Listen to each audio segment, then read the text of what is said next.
ఓం శ్రీ అరుణాచలేశ్వరాయ నమః. గ్రంథం పేరు కపాలమోక్షం. ఒక ఆత్మయోగి ఆత్మకథ. గ్రంథ రచయిత పరమహంస. అధ్యాయం 64వ భాగం. శంబల గ్రామం నా దర్శనానుభూతి.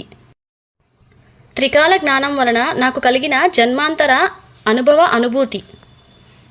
కాలంలో అత్యంత అల్పమైన విభాగం క్షణం. క్షణం తర్వాత మరొక క్షణం రావటాన్ని క్రమం అంటారు. దీనిని కాలప్రవాహం అంటారు. అంటే ఒక క్షణం సుదీర్ఘంగా ఉంటే మరొక క్షణం స్వల్పంగా ఉంటుంది. ఈ రెండు క్షణాల మధ్య ఉండే ప్రవాహమే కాలప్రవాహం అన్నమాట. అనగా కాల విభాగమైన క్షణంలోనూ అలాగే ఈ క్షణాలలో ఉండే క్రమంలో మనం సంయమం చేసినప్పుడు కలిగే స్థితి కాలాతీత స్థితి అవుతుంది. దీని ద్వారా మనకి వివేకం వలన జనించే త్రికాల జ్ఞానం కలుగుతుంది. అంటే ఇట్టి వివేక జ్ఞానం త్రికాల జ్ఞానం అన్నమాట. దీని వలన మనకి ఈ విశ్వంలో సమస్త వస్తువుల భేదరూపాలకి కారణాలు, అన్ని విధాల కాలాల్లో జరిగే వస్తు సంబంధిత విషయాలను తెలుసుకోవటము జరుగుతుంది. అట్టి వాణిని సర్వజ్ఞాని అనడం జరుగును. అనగా ఈ శరీరం యొక్క వర్తమాన విషయానికి ఇది ఏర్పడడానికి గల మూల కారణం ఏంటి, అది ఏ విధంగా ప్రస్తుత స్థితిలో పరివర్తనం చెందుతుంది, ఎంతకాలం ఈ స్థితికి చేరుకుంటుంది, భవిష్యత్తులో ఇది ఏ విధంగా మార్పు చెందుతూ ఎంతకాలానికి మళ్ళీ తిరిగి తన యథార్థ కారణంలోనికి చేరుకుంటుందో, అంటే ఈ దేహం ఎన్నాళ్ళ క్రితం పుట్టిందో, ఏ కారణం కోసం పుట్టిందో, ప్రస్తుతం దీని స్థితి ఏమిటో, రాబో కాలంలో దీని రాబో అవతారాలు ఏమిటో ప్రతిదీ స్పష్టంగా తెలుస్తాయని పతంజలి యోగశాస్త్రం చదివితే అర్థమైంది. మరి నాకు ఈ చక్రం ఇచ్చే త్రికాల జ్ఞానం వచ్చిందో లేదో తెలుసుకోవడానికి నా జన్మ వివరాలు తెలుసుకోవడం ఆరంభించాను. అప్పుడు నాకు ధ్యానంలో నా మనోనేత్రం నందు పరమశూన్యం కనపడసాగింది.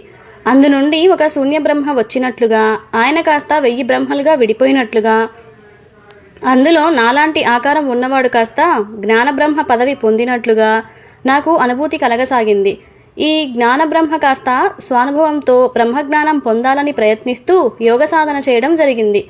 ఈ సాధనా మాయ వలన చిలుకగా మారినాడు. ఈ చిలుక నుంచి తిరిగి 84 లక్షల జీవజాతులుగా మారినట్లుగా అనుభవం అవసాగింది. ఆ తర్వాత మానవ జన్మ వచ్చినప్పుడు యోగ సాధనతో సిద్ధి పొంది విష్ణుమూర్తి అంశతో భగవాన్ వేదవ్యాసుడిగా మారినాడు. దీనితో ఈయన తిరిగి జ్ఞానబ్రహ్మగా పొందినాడు. ఈయన కాస్త ఉండకుండా తను పొందిన జ్ఞానం లోకానికి తెలియచేయాలని వేదవ్యాసుడు కాస్త వేదాలు, పురాణాలు, ఇతిహాసాలు, భాగవతం, మహాభారతం రచించడం జరిగింది. కానీ వీటన్నింటిలోనూ భగవంతుడు మహావిష్ణువు అని, పరమాత్ముడు ఆకార స్వరూపమని చెప్పడంతో కాశీక్షేత్రంలో నందీశ్వరుడితో వాదనలో ఓడిపోయి మహాశివుడే అందరికీ మహాదేవుడని గ్రహించినాడు. కాశీక్షేత్రంలో ఆకలి సహనశక్తిని భరించలేక కాశీక్షేత్రంలో నిందించడం జరిగింది.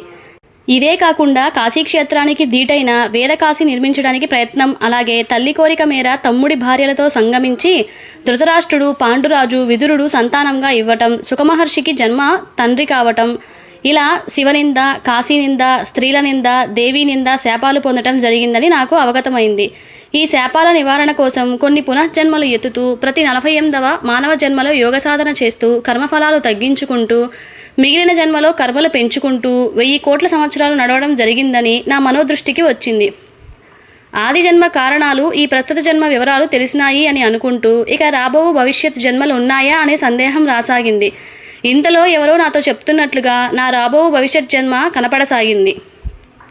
ఇది అమెరికాలోని లాస్ వేగాస్లో ఉన్న ప్రాంతమని, అది ఒక చెక్క ఇల్లు నిర్మాణంలో 4 బెడ్రూమ్లు ఉన్న ఇల్లు కనపడసాగింది. నా తల్లిదండ్రులుగా జోసెఫ్, జెన్నిఫర్గా ఉన్నారని, నా పేరు మైకేల్ అని పిలవసాగినారు. అచ్చంగా వీడు ప్రస్తుతం నా పోలికలతో ఉండేసరికి నాలో భయం, అనుమానం మొదలైంది. ఆర్కిటెక్చర్ జాబ్ చేస్తున్నాడు అంటూ నా భార్య, సంతానం వివరాలు, ఇలా మున్నగ విషయాలు, అంటే ప్రస్తుతం ఆ జన్మ తర్వాత వచ్చే జన్మ వివరాలు ఇంత స్పష్టంగా కనపడుతుంటే అసలు ఏం జరుగుతుందో నాకేమీ అర్థం అవటం లేదు. అంటే రాబో జన్మలు కూడా ముందుగానే నిర్దేశించబడినాయి అని నాకు అవగతం అయ్యేసరికి నా సామిరంగా, నా బొంద, నా బూడిద, ఇంకా సాధన చేయడం ఎందుకు అనిపించసాగింది. ఇంతలో ఇంకా భవిష్యత్ జన్మలు ఏమీ కనిపించకపోయేసరికి, అంటే ఈ జన్మలో ఏదో ప్రారబ్ధ కర్మ వలన నా భవిష్యత్ జన్మ అమెరికాలో ఉంటుందని అనిపించసాగింది. ఆ జన్మ నా తల్లిదండ్రులు చాలా స్పష్టంగా కనపడేసరికి నోట మాట రావడం లేదు. ఈ భవిష్యత్ జన్మకి కారణం ఏమై ఉంటుందని అనుకుంటూ ఉండగా ప్రస్తుత జన్మలో నేను కాస్త అమెరికా వాసులు అయిన మన వాళ్లకి జాతక సమస్యలు పరిష్కారం తీర్చడం, వారి దగ్గర డబ్బులు తీసుకోవడం, ఇలా 91 మందికి సేవ చేయడం వలన వారిలో కొంతమంది ఈయన అమెరికాలో వచ్చి స్థిరపడితే బాగుంటుంది కదా అని అంటూ నన్ను అడగటం, నేను సరే అనటం నాకు లీలగా గుర్తుకు రాసాగింది. అంటే వీరి మనోసంకల్ప బలం నాకు ప్రారంధకర్మగా మారి మైకేల్ జన్మకు కారణం అవుతుందని అర్థమవసాగింది. అంటే నా సాధనా శక్తితో ఈ భవిష్యత్ జన్మ కారకమైన ప్రారంధ కర్మ నివారణ చేసుకునే అవకాశం ఉన్నదని నాకు అవగాహన రాసాగింది. అంటే రాబోయే జన్మలు తమ సాధనా శక్తితో నాశనం చేసుకోవడానికి యోగ సాధన అవసరమవుతుందని స్ఫురణకు రాసాగింది. అలాగే ఈ భవిష్యత్ జన్మ అయిపోతే మళ్ళీ 1000 సంవత్సరాల వరకు జన్మ అనేది ఉండదని, మళ్ళీ నేను దేనికో స్పందించడం వలన 2323 సంవత్సరానికి మానవ జన్మ మొదలై 2424 వరకు అనగా 1000 సంవత్సరాల వరకు కొనసాగుతాయని అంటూ ఆదిత్య 369 సినిమాకి ఇలాగా 2424 సంవత్సరాల వరకు నేను ఎత్తబోయే భవిష్యత్ జన్మను టకటకామంటూ వరుసగా కనపడుతూ ఉండేసరికి నా కళ్ళు తిరగటం ప్రారంభించింది. వామ్మో వాయ్యో, అసలు నా ప్రమేయం లేకుండా 1000 సంవత్సరములు విశ్రాంతి కలిగిన తరువాత మరో 1000 సంవత్సరాల పాటు నా భవిష్యత్ జన్మలు ఎవరు ఇలా ఉండాలని నిర్దేశం చేస్తున్నారో తెలుసుకోవాలని అనుకుంటూ ఉండగా అసలు నిజంగానే నా భవిష్యత్ జన్మ అనేది ఉన్నదా అనే సందేహం రాగానే నాకు ధ్యానభంగం అయ్యింది. అనుకోకుండా నేను కాశీ క్షేత్రానికి వెళ్ళినప్పుడు వేదకాశీ ప్రాంత దర్శనం చేసుకుంటున్న సమయంలో నా భవిష్యత్ జన్మ తాలూకు తల్లిదండ్రులు తారసపడటం, వాళ్ళు కాస్త నాకు అమెరికా వాసుల రూపంలో, అది కూడా లాస్ వేగాస్ ప్రాంతం నుంచి కావటం నాకు మతిపోయింది. వారి మాటలు బట్టి చూస్తే భారతీయ ఆధ్యాత్మికత అంటే వీరికి చాలా ఇష్టమని, కనీసం రాబో జన్మలోనైనా ఒక యోగికి జన్మ ఇవ్వాలని అనుకుంటున్నారని, నాలాంటి జ్ఞాన గురువులు తమకి పుత్రుడిగా పుట్టాలని ఏకంగా వాళ్లే నన్ను అడిగి నా కాళ్ల మీద పడేసరికి నేను యథాలాపంగా తదాస్తు అని దీవించడం జరిగింది. ఆ తర్వాత నేను చేసిన పొరపాటు ఏమిటో తెలుసుకుని పరమశివుడు కాస్త నా గొయ్యి నా చేతే తీపించాడని, వారి కడుపున నా అనుమతితో భవిష్యత్ జన్మ కలిగేటట్లుగా చేసినాడని తెలిసేసరికి గతుక్కుమన్నాను. ఆ తర్వాత ఏదో తెలియని దిగులుతో మనోవేదనతో ఇంటికి చేరుకోవడం జరిగింది. ప్రస్తుత రాబోవు నా భవిష్యత్ జన్మ ఎలా అంతం చేసుకోవాలో అర్థం కావడం లేదు. లేదంటే మళ్ళీ ఈ ఒక్క జన్మకి ఆశపడితే మరో 1000 సంవత్సరముల వరకు జన్మలు ఎత్తవలసి ఉంటుంది. ఆ తర్వాత ఉండనే ఉన్నాయి కదా మళ్ళీ 1000 జన్మలు. కాబట్టి మనకు విశ్రాంతి అంటే 1000 సంవత్సరములు కలగాలంటే ఏకైక భవిష్యత్ జన్మను అంతం చేసుకోవాలని నిశ్చయించుకున్నాను. తద్వారా నాకు 1000 సంవత్సరాల పాటు యోగనిద్ర మత్తు విశ్రాంతి దొరుకుతుంది. ఆ తర్వాత వచ్చే 2323 సంవత్సరం నుంచి వచ్చే భవిష్యత్ జన్మలు ఎవరి చేత నిర్మిస్తున్నారో తెలుసుకోవాలని ఆకాంక్ష మొదలైంది. కారణం లేకుండా కార్యం జరగదు కదా. ఈ భవిష్యత్ జన్మలు ఇలా ఉండాలని ఈ కాలచక్రంలో ఎవరో నిర్మిస్తున్నారని నాలో బలంగా అనిపించసాగింది. అది ఎవరు అని అనుకుంటూ ఉండగా నాకు ధ్యానం చేసుకోవాలని బలంగా అనిపించసాగింది. శంభలా గ్రామం నా దర్శనానుభూతి.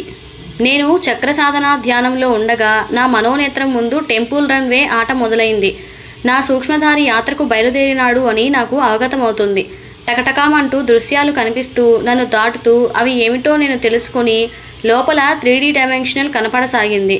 మేరు శ్రీచక్ర కోట ఈసారి విచిత్రంగా 2 చక్రాలు డైమండ్ ఆకారంలో, ఒకటి ఆకాశం వైపు ఉంటే మరొకటి కింది వైపు భూమి లోపల ఉన్నట్లుగా కనపడసాగింది.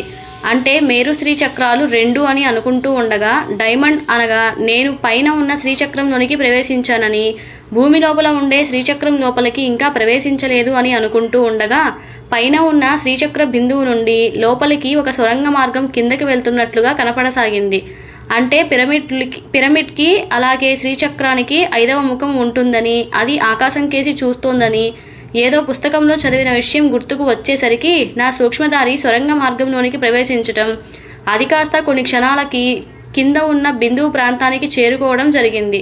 ఈ బిందువులో గిరగిరా తిరుగుతూ ఒక నల్లని శిల కనపడుతూ ఉండగా అది కాస్త పైకి లేవటం, నా సూక్ష్మధారి అందులోనికి దిగటం, అది కాస్త అష్టదళ పద్మదళ ఆకృతిగా ఉన్న హిమాలయ పంక్తి చేరుకోవడం, అంతా నాకు ఒక కలలాగా, ఒక ఇంగ్లీష్ సినిమాలాగా కనపడసాగింది.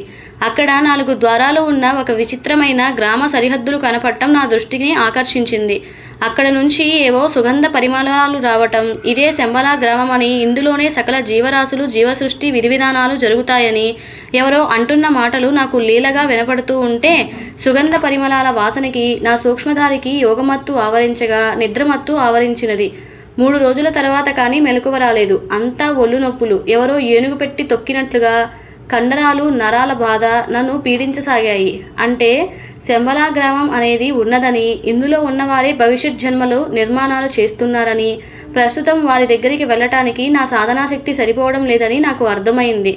ఇది నిజమా కాదా అని పుస్తకాలు తిరిగేస్తుంటే ఒక శంబలా ప్రభువు గురించి చెప్పే పుస్తకంలో హిమాలయాలలో డైమండ్ ఆకారంలో 2 కలిసి ఉన్న స్ఫటిక శ్రీచక్ర నిర్మాణం ఒకటి ఉన్నదని, అది ఎవరికీ సామాన్యంగా కనిపించదని, దివ్యదృష్టి ఉన్న యోగులకు మాత్రమే ఇది కనిపించునని, దీనికున్న 5వ ముఖం ద్వారా లోపల ఉన్న సొరంగ మార్గం ద్వారా ప్రయాణించగలిగితే సకల దైవస్వరూపం ఆవాసమైన శంబలా గ్రామం దర్శనం కలుగుతుందని, దీనికి గుర్తుగా అక్కడ సుగంధ పరిమళాలు వస్తాయని, వీటి మత్తు తట్టుకొని లోపలికి వెళ్ళగలిగిన వారికే ఈ గ్రామ ప్రవేశ యోగ్యత ఉంటుందని వ్రాసిన విషయం చదవగానే నా కళ్ళ వెంట సన్నగా కన్నీరు రాసాగింది.